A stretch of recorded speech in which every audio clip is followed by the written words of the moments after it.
हाय दोस्तों, मैं पारसमणि चौहान उज्ज्वल classes RTP पर आपका स्वागत एवं अभिनंदन करता हूं।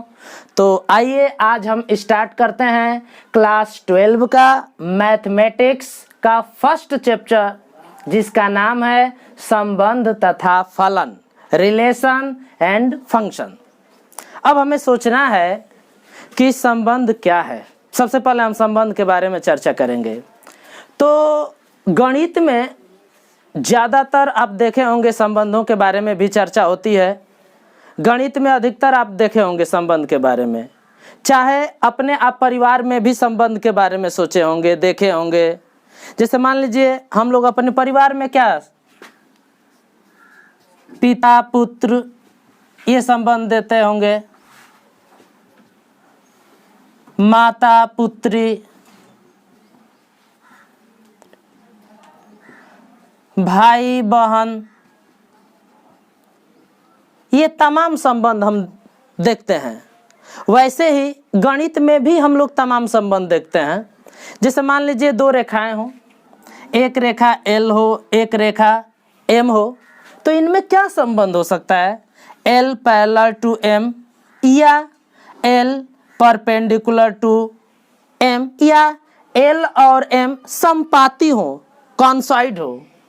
ऐसे ही मान लीजिए दो संख्याएं हो, जैसे मान लीजिए एक संख्या A हो, एक संख्या B हो, तो इनमें क्या संबंध आप पढ़ते हैं? A लेस देन B हो सकता है, चाहे A ग्रेटर देन B हो सकता है, चाहे A इक्वल टू B हो सकता है। तो जो संबंध हैं वह गणित में भी मिलते हैं और हमारे परिवार में भी मिलते हैं। तो चलिए हम लोग सबसे पहले संबंध के बारे में चर्चा करेंगे। संबंध के बारे में जब आप सोचेंगे तो आपको एक बात नजर आएगी। क्या बात नजर आ रही है? कि इसमें दो एलिमेंट हैं, दो तत्व हैं जो एक निश्चित क्रम में हैं। तो संबंध का अध्ययन करने के लिए हमें सबसे पहले उस चीज का अध्ययन करना होगा जिसमें क्रम महत्वपूर्ण होता है, और उस चीज का नाम है क्रमित युग्म। तो आज हम अब पढ़ेंगे क्रमित युग्म। क्रमित युग्म, ऑर्डर्ड पेयर।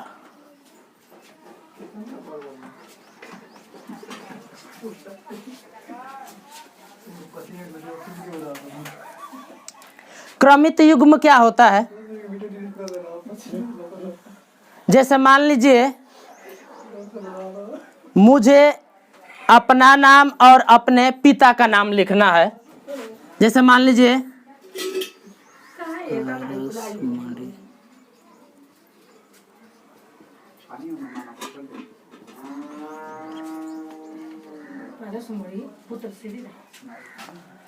यदि मैं इसका क्रमित युग्म बनाऊं तो क्या क्रमित युग्म बनेगा?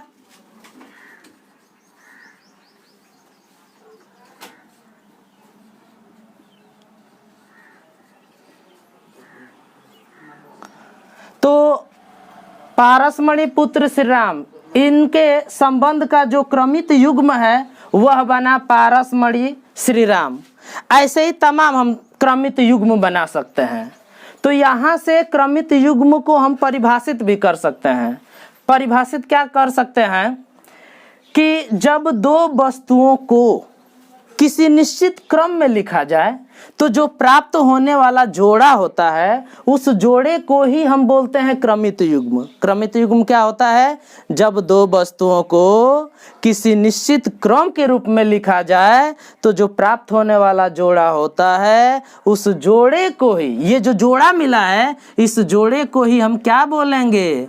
क्रमित युग्म बोलेंगे।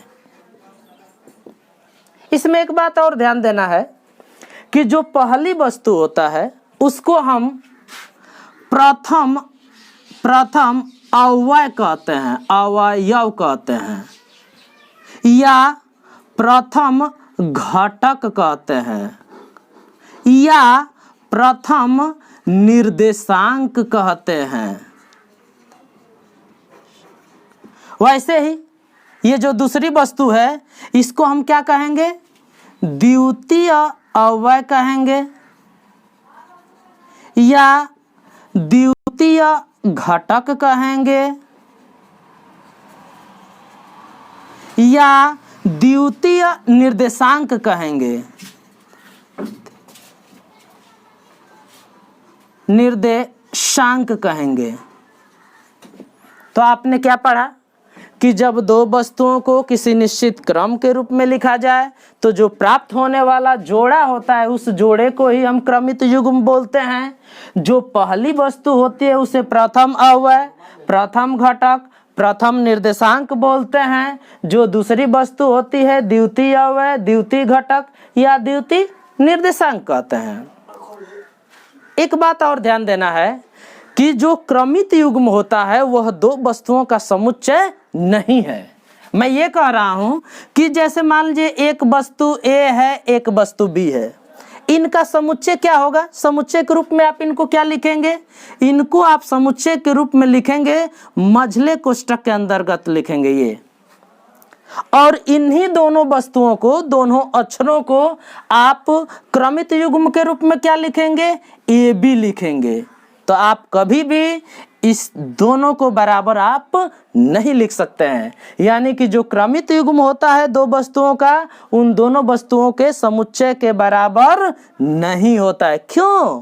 क्योंकि समुच्चय में आप क्रम को बदल सकते हैं। समुच्चय में आप क्रम को बदल सकते हैं। जो AB समुच्चय है उसको आप BA लिख सकते हैं, लेकिन जो क्रमित युग्म AB है आप उसको BA नहीं लिख सकते। ये दोनों क्रमिक युग्म बराबर नहीं है, लेकिन ये दोनों जो समुच्चय हैं ये दोनों समुच्चय बराबर हैं। इनको आप बराबर लिख सकते हैं।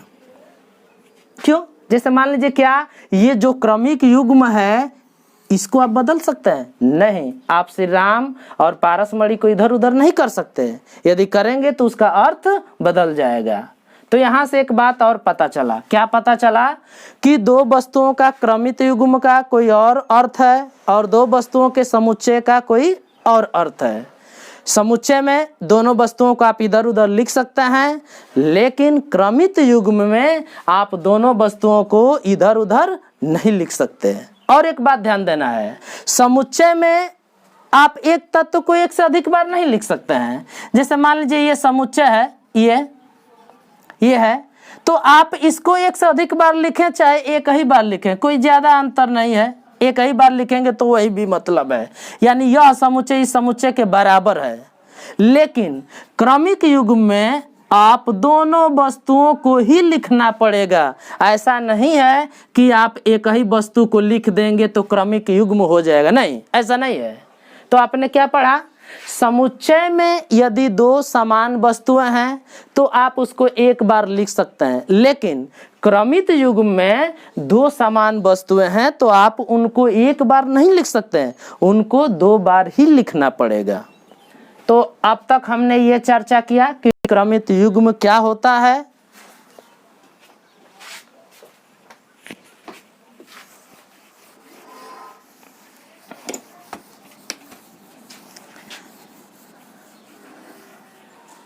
अब अगला चीज हम पढ़ते हैं, क्रमित युग्मों की समानता।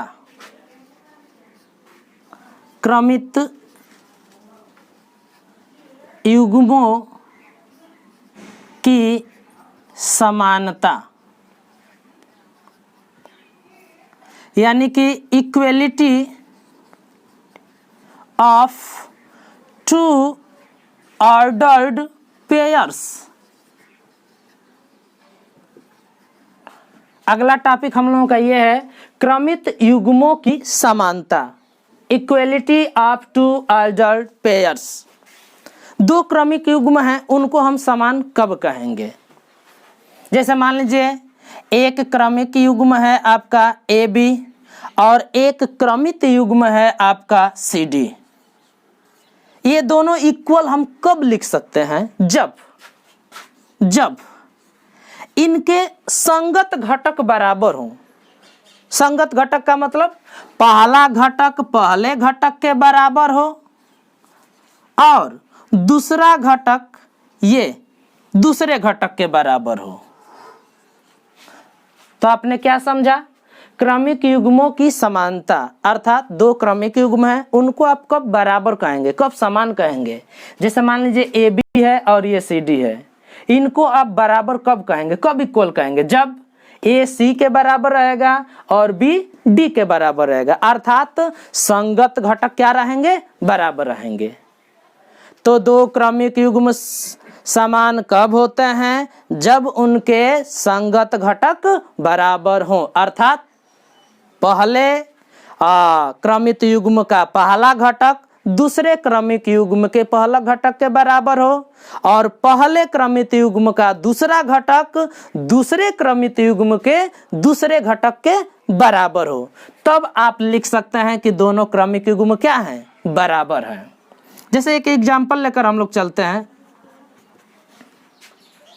जैसे मान लीजिए है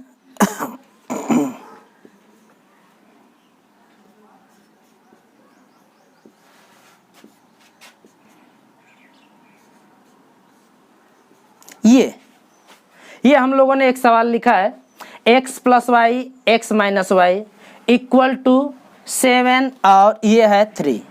ये क्रमिक युग्म है, ये भी क्रमिक युग्म है, दोनों इक्वल है। और आपसे पूछ रहा है कि x की वैल्यू क्या होगी और y की वैल्यू क्या होगी। देखिए, तो अभी आपने क्या पढ़ा है कि जब दो क्रमिक युग्म बराबर होते हैं तो पहला घटक पहले घटक के बराबर होगा, तो यहाँ से क्या मिलेगा? x plus y equal to 7 मिल जाएगा। और दूसरा घटक दूसरे घटक के बराबर हो तो क्या मिलेगा? x minus y equal to 3 मिलेगा। इसको इक्वेशन आप फर्स्ट मान लीजिए, इसको आप सेकेंड मान लीजिए। अब आपको दो इक्वेशन मिल गया, दो चर में दो इक्वेशन मिल गए। अब इसको आप हल कर सकते हैं। कैसे? विलोपन विधि से हल कर सकते हैं, प्रतिस्थापन विधि से हल कर सकते हैं। तो चलिए हम लोग विलोपन विधि से ही हल कर देते हैं, आसान रहेगा। तो कैसे हल करेंगे बोलिए? जैसे मान लीजिए प्लस वाई है माइनस वाई है, तो क्या करेंगे? जोड़ेंगे ना। जोड़ने पर जोड़ दीजिए आप, तो ये वाई वाई क्या हो जाएगा? कैंसिल। प्लस वाई है माइनस वाई कैंसिल, यक्स और यक्स कितना हो जाएगा? 2x। और 7 और 3 कितना हो जाएगा? 10। ये 2 किस में है? मल्टीप्लाई में है ना, तो इधर जाएगा तो क्या हो जाएगा? डिवाइड हो जाएगा, डिवीजन में हो जाएगा। तो x equal to 10/2 equal to क्या आ जाएगा? 5। x की वैल्यू कितनी मिल गई? 5 मिल गया। अब x की वैल्यू चाहे आप इक्वेशन फर्स्ट में रख दीजिए चाहे सेकंड में। चलिए हम लोग फर्स्ट में रख देते हैं। तो क्या है? समीकरण 1 से, चलिए समीकरण 1 में रखिए x की वैल्यू, तो 5 प्लस, ये देखिए समीकरण 1 में क्या है? y है ना, तो y इक्वल टू क्या है? 7। यहां से हमें y की वैल्यू चाहिए, तो ये प्लस 5 है, उधर जाएगा तो क्या हो जाएगा? -5। तो 7 - 5 क्या आ जाएगा? 2। 7 में से 5 जाएगा, कितना आ जाएगा? 2 आ गया। ठीक है, तो यहाँ से हम लोगों की x की वैल्यू आपकी 5 मिल गई और y की वैल्यू आपकी क्या मिल गई? 2 मिल गई। तो आपने अब क्या पढ़ा? क्रमिक युग्मों की समानता। दो क्रमिक युग्म समान कब होते हैं? जब उनके संगत घटक बराबर हो, यानी कि पहला घटक पहले घटक के बराबर हो और दूसरा घटक दूसरे घटक के बराबर हो। तो मैंने चैप्टर के प्रारंभ में ही बोल दिया था कि संबंध का अध्ययन करने के लिए आपको क्रमिक युग्म की जरूरत पड़ेगी। एक और चीज की जरूरत पड़ती है जिसका नाम है कार्तीय गुणनफल। तो अब हम पढ़ेंगे कार्तीय गुणनफल।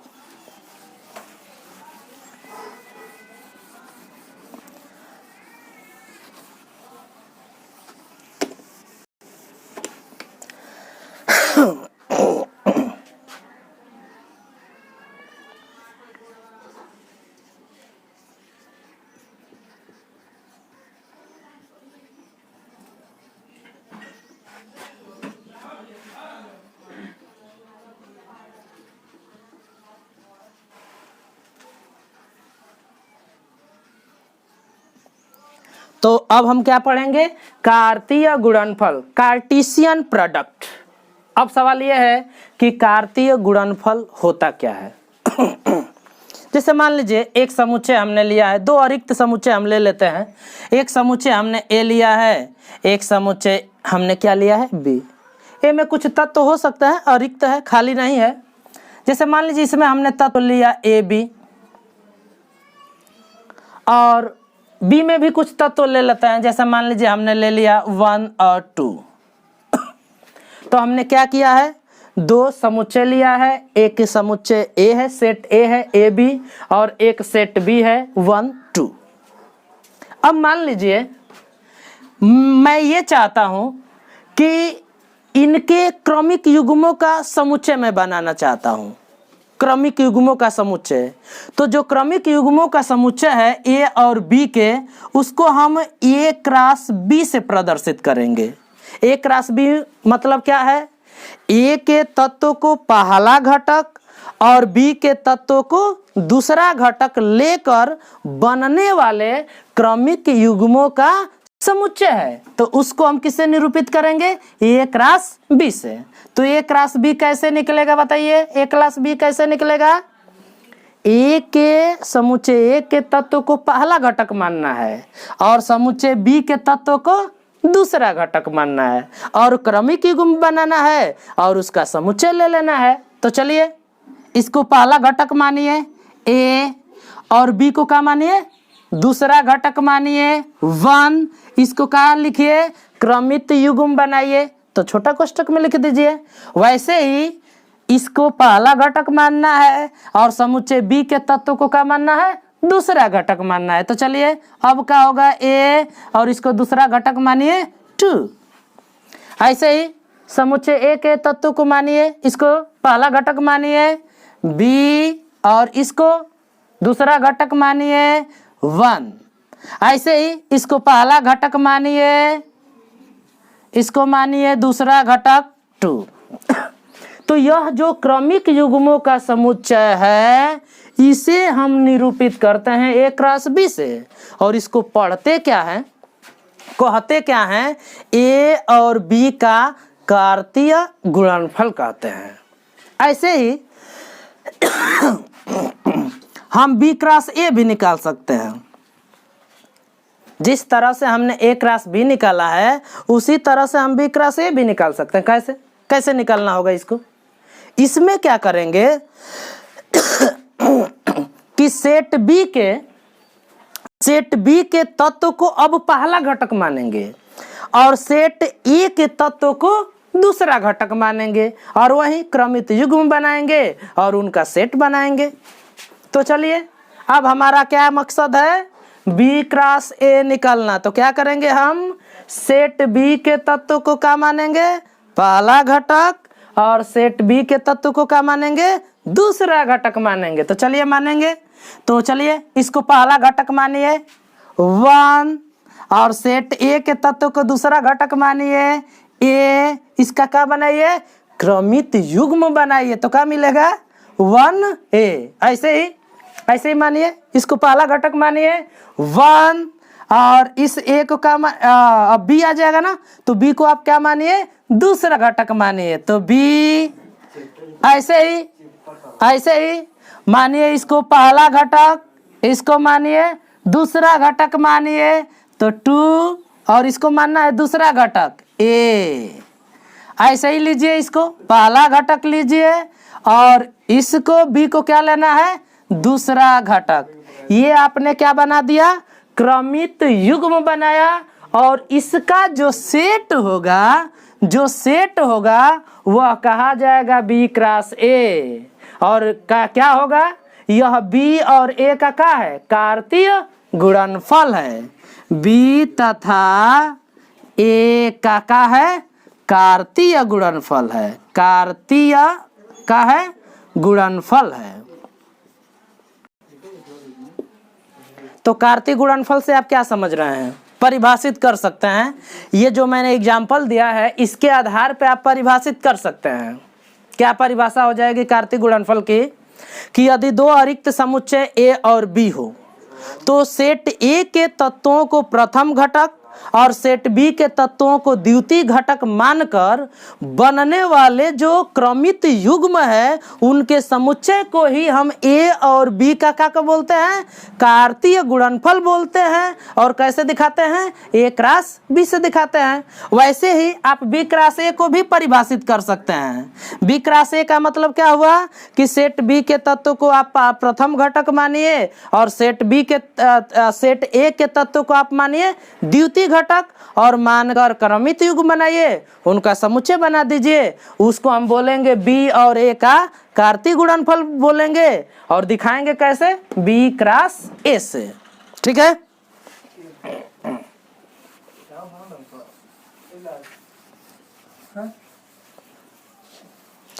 चलिए तो कार्तीय गुणनफल की आपने परिभाषा पढ़ लिया और उदाहरण पढ़ लिया।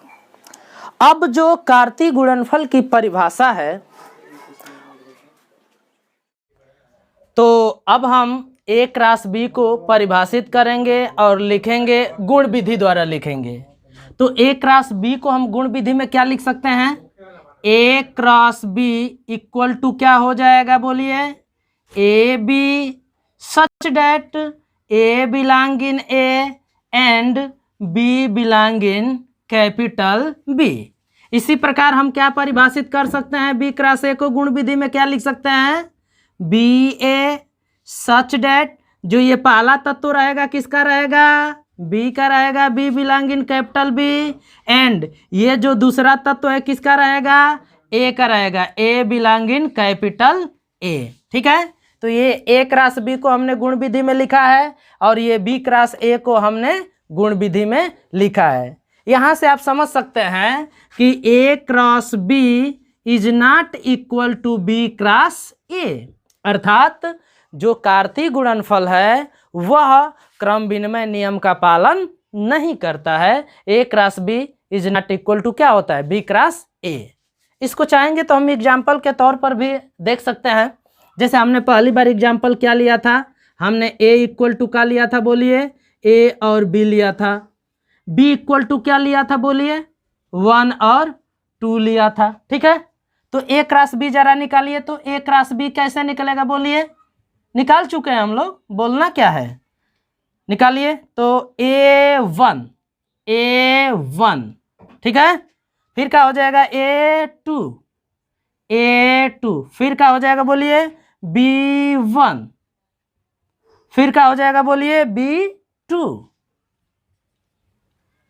ये हमने निकाला ए क्रॉस बी। इसी तरह से बी क्रॉस ए निकालिए, क्या हो जाएगा, बोलिए, बी क्रॉस ए, यानी कि बी का जो तत्व है उसको आप प्रथम घटक मानिए। तो 1A फिर क्या होगा, 1B फिर क्या होगा, 2A फिर क्या होगा, 2B। अब जरा यहां से बताइए तो क्या आपको ए क्रॉस बी और बी क्रॉस ए इक्वल लग रहा है? नहीं, ये दोनों इक्वल नहीं है। क्यों नहीं है? क्योंकि यह A1 है, यह 1A है, यह A2 है और यहाँ पर 2A है, यह B1 है, यहाँ पर 1B है, और ये क्रमिक युग्म है। और क्रमिक युग्म में जब आप एलिमेंट बदल देते हैं तो वह क्रमिक युग्म बदल जाता है, अर्थात ए क्रॉस बी और बी क्रॉस ए ये दोनों इक्वल नहीं है।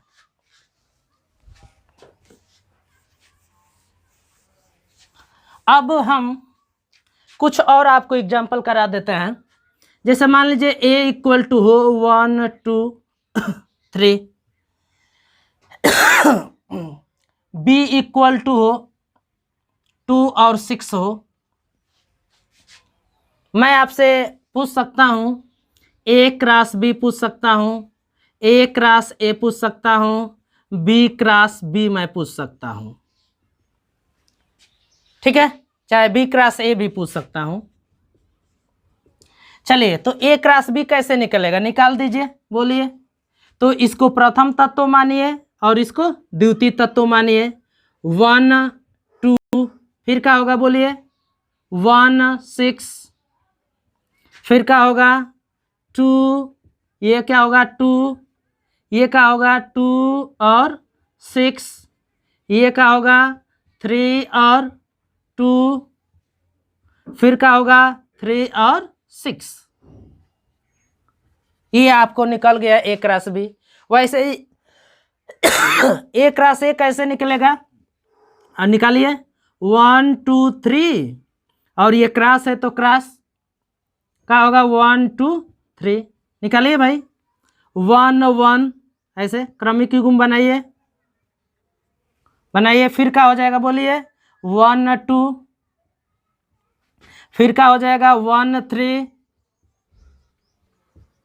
फिर क्या हो जाएगा आप 2 लीजिए 2 1, फिर क्या हो जाएगा 2 2, फिर क्या हो जाएगा 2 3। ठीक है, 2 का काम खत्म। अब 3 ले लीजिए 3 3 1 3 2, फिर क्या होगा 3 3। ठीक है, तो इसको मैंने प्रथम तत्व माना, इसको द्वितीय तत्व माना और क्रमिक युग्म बनाया। जो समुच्चय आया वहीं ए क्रॉस ए हो गया। ऐसे ही आप निकाल सकते हैं बी क्रॉस ए निकाल सकते हैं। ठीक है, वैसे ही आप क्या निकाल सकते हैं बी क्रॉस ए निकाल सकते हैं। ठीक है, तो मुझे उम्मीद है कि आपको ये समझ में आया होगा कि कार्तीय गुणनफल कैसे निकालते हैं। तो बस आज के लिए इतना ही, धन्यवाद। यदि वीडियो पसंद आया हो तो लाइक करें, कमेंट करें और सब्सक्राइब करें और अपने दोस्तों में इसे शेयर भी करें। धन्यवाद।